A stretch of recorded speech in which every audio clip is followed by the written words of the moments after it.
Je vous présente le couvre-livre. Il peut également servir de protège-agenda, de protège-carnet, libre à vous d'en faire ce que vous voulez.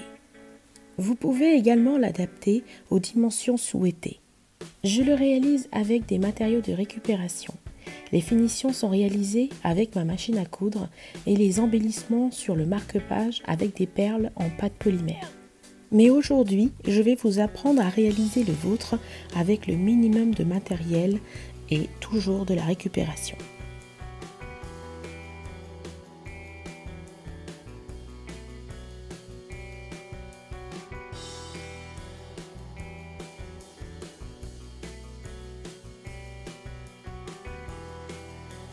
Pour ce faire, nous aurons besoin d'un emballage alimentaire du type boîte de céréales, d'une chute de tissu, de la feutrine, du fil, un fil élastique de 30 cm,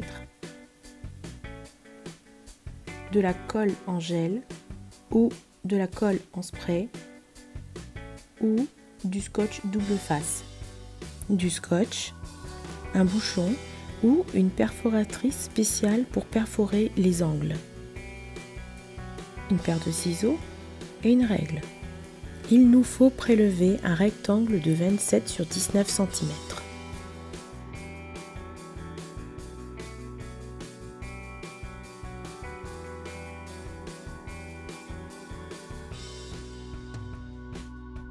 Vous pouvez bien sûr adapter les mesures en fonction de vos besoins.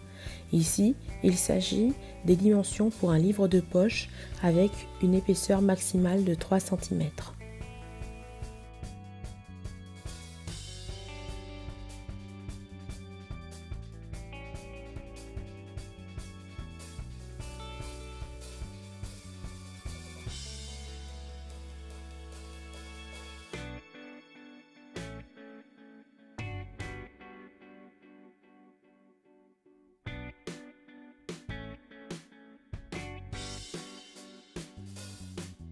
Il faut maintenant arrondir les bords. Alors soit vous vous servez d'un bouchon pour vous aider, ou si vous avez une perforatrice, n'hésitez pas à l'utiliser.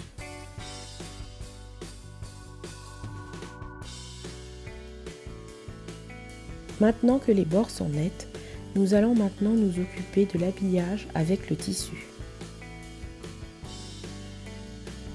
Posez le rectangle par-dessus et tracez grossièrement les contours. Ensuite, découpez à 1,5 cm des bords environ en arrondissant les coins.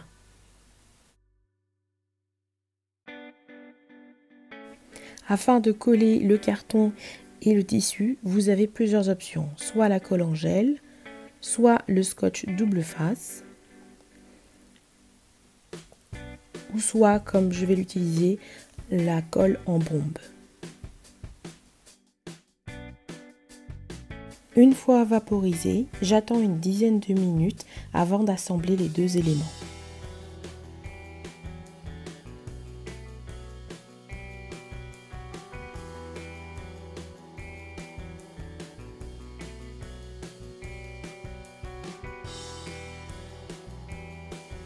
Il faut ensuite bien maroufler afin d'enlever les bulles d'air et les plis.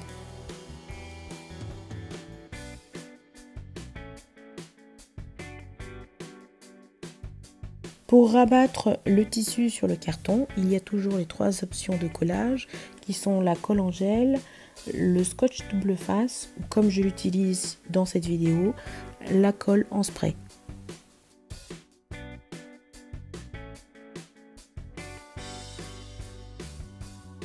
Pour pouvoir épouser la forme de l'arrondi, il faut entailler les quatre coins de cette manière-là.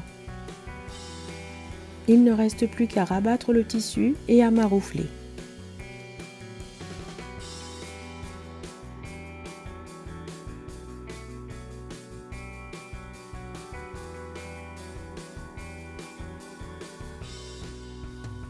Et voilà ce que cela donne. On va maintenant s'occuper de l'élastique qui permettra de garder le couvre-livre fermé. Après avoir réalisé un nœud à l'extrémité, On le place à 3 cm du bord droit avec du scotch. Il ne faut pas hésiter à mettre du scotch car il sera souvent sollicité pour ouvrir et fermer le couvre-livre.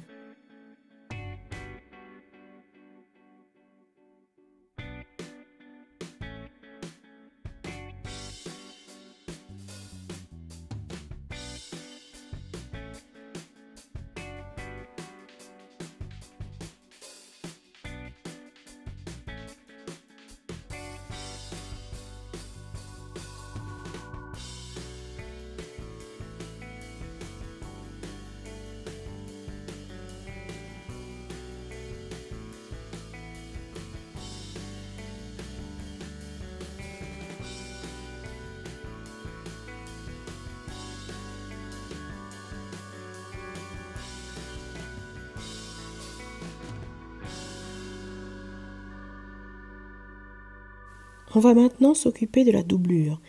C'est très simple, il suffit simplement de poser le carton sur la feutrine, de tracer les contours, ensuite on découpera l'excédent.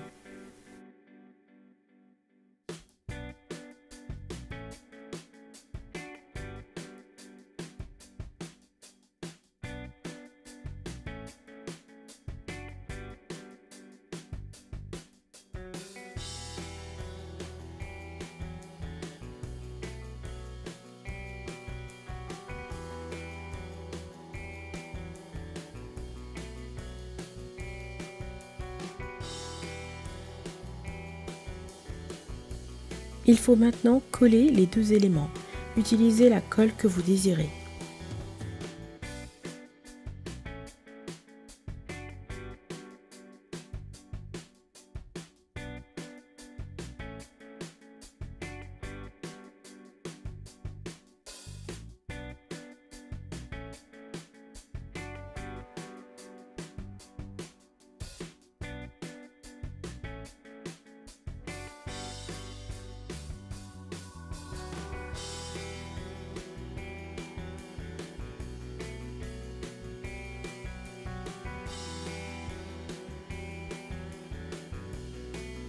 Une fois collé, découpez les bords qui dépassent.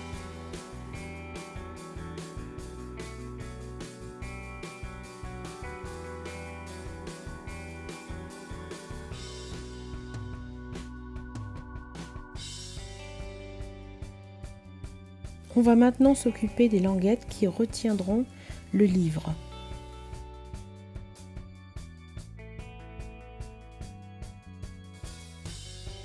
Toujours dans de la feutrine. Ici, j'ai volontairement changé de couleur afin que vous puissiez bien voir. À partir d'une ligne droite, faites un repère à 7 cm.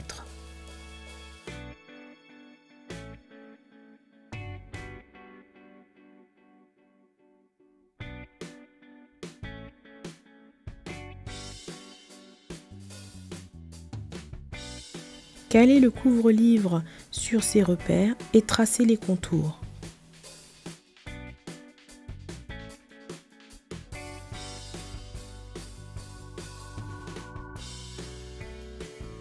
Il ne reste plus qu'à les découper avant de soit les coller ou soit les coudre sur le couvre-livre.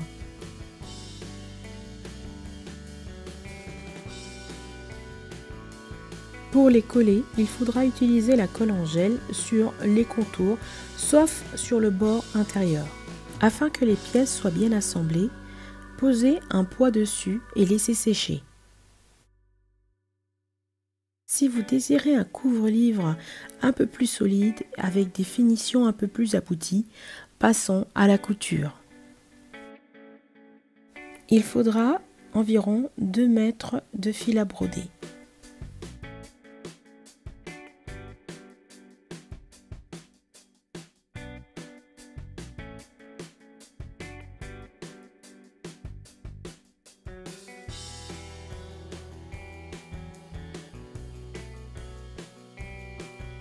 Commencez la couture dans le milieu et entre le carton et la doublure pour cacher le nœud.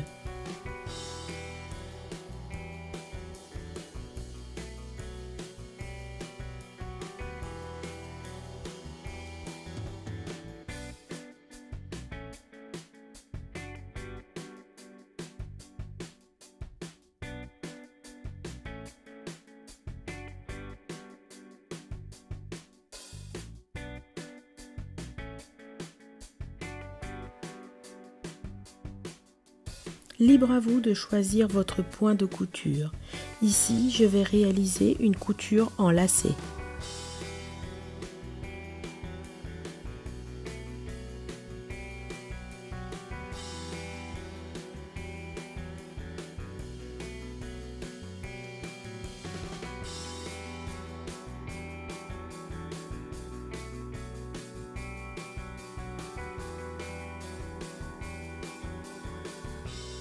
Il faut coudre patiemment et prudemment à espaces réguliers.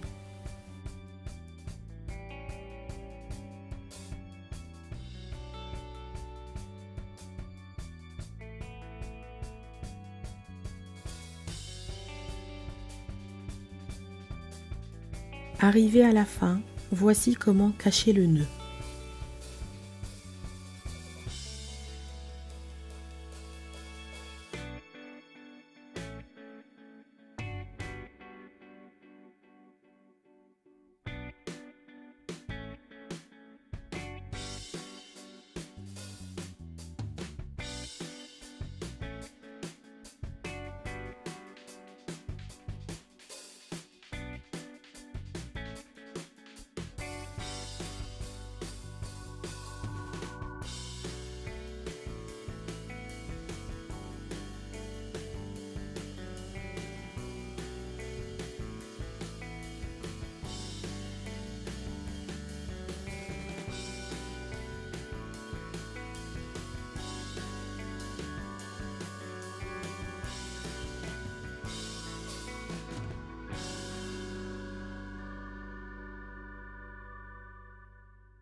Et voilà le résultat.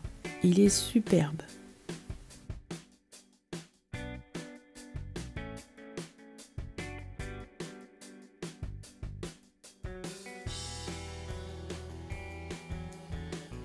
Maintenant, il faut réaliser le marque-page. Regardez, c'est très simple.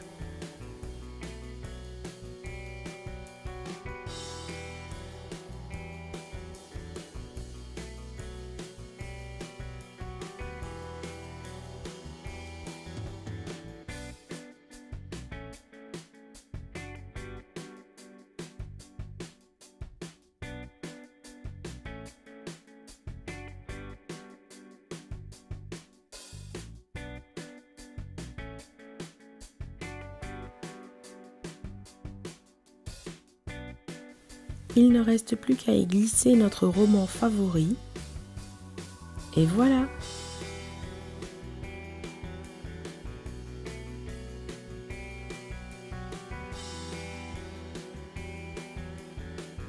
Voilà, maintenant vous savez faire un couvre-livre à moindre coût. Vous pouvez également remplacer le tissu et la feutrine par du cuir ou du simili-cuir récupéré par exemple sur un vieux sac, un vieux blouson destiné à la poubelle. Si vous savez faire ce couvre-livre, vous pourrez alors faire des porte-cartes, des portefeuilles, des porte-chéquiers. C'est exactement la même technique.